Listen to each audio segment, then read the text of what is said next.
बिस्मिल्लाहिर्रहमानिर्रहीम। अस्सलाम वालेकुम। Welcome to Informa. एक नए टॉपिक के साथ अब खिदमत में हाजिर हूँ, एंजाइना पेक्टोरिस। इंशाल्लाह आज हम डिस्कस करेंगे। चलिए तो वीडियो को स्टार्ट करते हैं। चैनल को लाइक सब्सक्राइब और शेयर करना मत भूलिएगा। What is angina pectoris? Angina pectoris एक एक्यूट चेस्ट पेन डिस्कम्फर्ट जिसको हम कह सकते हैं, किस चीज़ के नतीजे में होता है कि ब्लड सप्लाई जो सी होती है आपके हार्ट मसल्स को जो सी वो कम हो जाती है। ठीक है, एंजाइना तब होता है जब आपके हार्ट को ऑक्सीजन प्रॉपरली नहीं प्रोवाइड हो रही होती। ठीक है, उस रिज़ल्ट में क्या होता है, एंजाइना होता है। और इसको angina is common symptom for coronary heart disease की भी एक कॉमन सिम्टम्स है। ठीक है, इसकी जो the symptom of angina include mild और स्फीयर पेन। एंजाइना के सिम्टम्स में मिल्ड और स्फीयर पेन है, हो सकता है आपको प्रेशर फील हो सकता है, डिस्कम्फर्ट आपकी चेस्ट पे फील हो सकता है आपको। The pain is generally described as feeling of squeezing, मतलब ऐसे जैसे आपको कोई दबा रहा है, प्रेशर दे रहा है। ठीक है, हैवीनेस आपको कोई आपको वज़न आपके सीने पे रखा हुआ इस तरह का आपको हो सकता है। सफोकेशन सेंसेशन जैसे बंदे का सांस नहीं दुब रहा होता, इस तरह की आपको फीलिंग आ सकती है एंजाइना पेक्टोरिस में। तो इस स्लाइड से हम ये कंक्लूड निकालते हैं कि आपके हार्ट मसल्स को प्रॉपरली ऑक्सीजन की सप्लाई नहीं हो रही होती ब्लड के थ्रू, तो उसके नज़र में आप क्या होता है, आपको एंजाइना का अटैक हो सकता है। टाइप्स इसकी डिस्कस करेंगे। टाइप हमारे पास इसकी 3 तरह से हैं: स्टेबल एंजाइना, अनस्टेबल एंजाइना और वेरिएंट एंजाइना। नाम से पता चल रहा है स्टेबल में क्या हो सकता है। तो फर्स्ट ऑफ ऑल हम डिस्कस करेंगे स्टेबल एंजाइना को। स्टेबल एंजाइना में effort induce pain from the physical activity और इमोशनल स्ट्रेस। अगर एक बंदे को कोई इमोशनल स्ट्रेस रहा है या कोई ऐसी कोई हार्ड एक्टिविटी कर रहा है, जैसे कि एग्जांपल ले लो कि कोई भारी चीज़ उठा के रख रहा है, कोई गमला उठा के कहीं साइड पे रख रहा है, कोई भी वजनी चीज़ उठा के रख रहा है, उससे उसको स्ट्रेस होगा। ठीक है, स्ट्रेस के नतीजे उसको पेन होगी। ठीक है, लेकिन ये पेन उसकी ख़त्म हो जाएगी एट रेस्ट। जब वो आराम करेगा तो उसकी वो तकलीफ़ जो दर्द उसको ख़त्म हो जाएगी। तो इसलिए हम इसको बेसिकली स्टेबल एंजाइना कहते हैं, क्योंकि ये रेस्ट करने से ये पेन ख़त्म हो जाती है। प्रिडिक्टेबल और रिप्रोड्यूसेबल भी दोबारा भी हो सकती है। अब हम डिस्कस करेंगे unstable angina. Unstable angina basically इसमें क्या होता है कि pain occur with increase frequency. अच्छा, इसमें जो सी होती है पेन आपकी टाइम गुजरने के साथ साथ ज़्यादा होती जाती है। ठीक है, इसमें बंदे के अंदर diminish patient ability to work करने की सलाहियत कम हो जाती है, मतलब कि उसको दर्द हो रही थी वो अपना काम नहीं कर सकता। Has decrease response to therapy के थ्रू वो नहीं ठीक होता। ठीक है, और ये एक सिग्नल है हमारे पास कि ये बंदा मायोकार्डिक इन्फेक्शन की तरफ मूव कर रहा है। ये पेन जोन सी अनस्टेबल एंजाइना है, ये आराम करने से नहीं ठीक होता।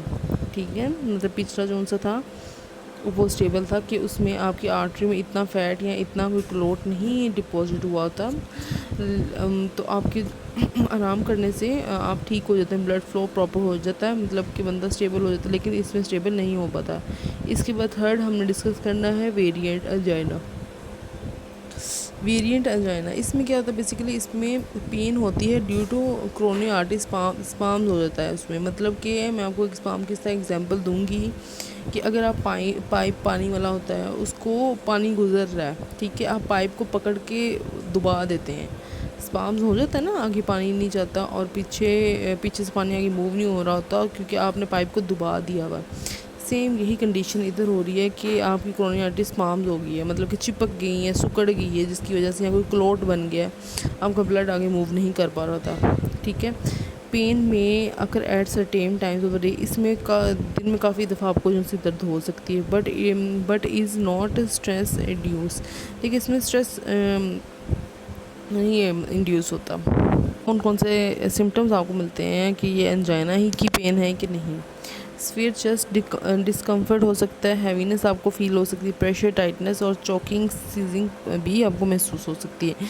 इसके अलावा आपको स्वेटिंग हो सकती है, डिजीजनेस हो सकती है। ये डिस्निया है, ये बेसिकली होता है कि आपको शॉर्टनेस ऑफ ब्रेथ हो रही है। ठीक है, आपको प्रॉपरली जो से सांस नहीं आ रहा होता। रिस्क फैक्टर देखेंगे एंजाइना के क्या क्या रिस्क फैक्टर हो सकते हैं। एडवांस एज सबसे बड़ा फैक्टर है। ठीक है, क्रोनिक आर्टरी डिजीज़ हो सकता है, जो बंदा हाइपरटेंशन जिसको फेस है, कर रहा है जिसको वो भी जो सा है अंजाइना पेन की तरफ मूव कर सकता है। इंक्रीज़ सीरम ग्लूकोज लेवल, जो डायबिटिक पेशेंट है उनको भी हो सकता है। इंक्रीज़ सीरम लिपोप्रोटीन लेवल, जिनका लिपिड प्रोफाइल बहुत हाई है उनको भी हो सकता है। ओबेसिटी भी एक मेजर कॉज है हमारे पास, ठीक है। स्मोकिंग भी इसकी एक मेजर कॉज है। टाइप 1 पर्सनैलिटी भी इसकी कॉज है। अब हम देखेंगे initially factor of an attack. Cold weather हो सकते हैं, इमोशंस में हैवी मील अगर आप कोई खा लेते तब आपको अटैक हो सकता है जाना।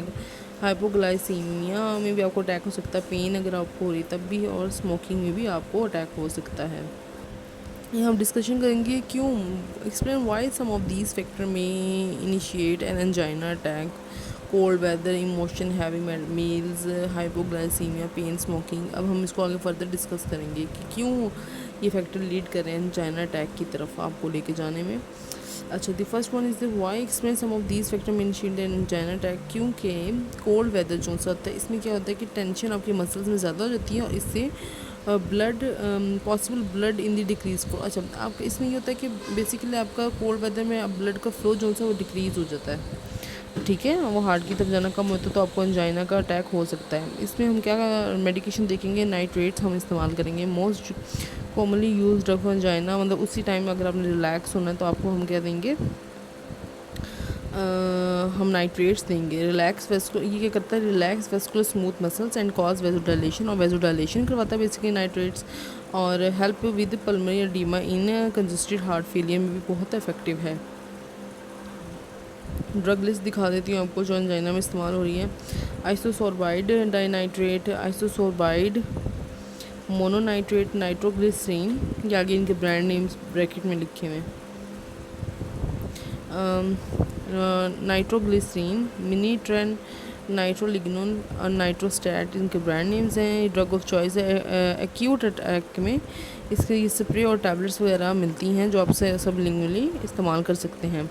मैं आल्सो यूज़ एज प्रोफिलैक्सिस, मतलब प्रोफिलैक्सिस आप अपने आपको एंजाइना के अटैक से बचाने के लिए इस्तेमाल कर सकते हैं। If use a badge it should not remain on the skin, ठीक है, for 24 hour, there need to be free time.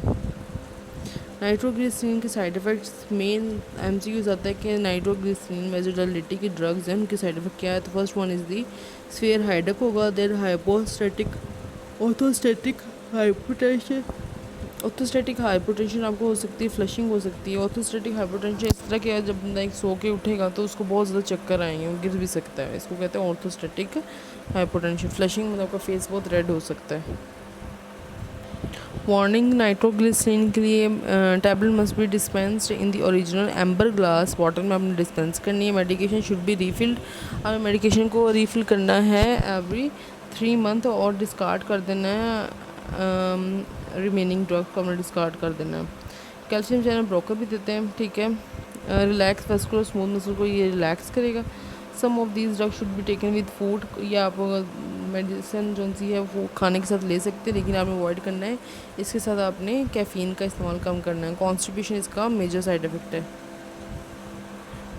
Calcium पकाने का मेजर साइड इफ़ेक्ट कॉन्स्टिपेशन है, ये भी एमसीक्यूज़ है बहुत इंपॉर्टेंट।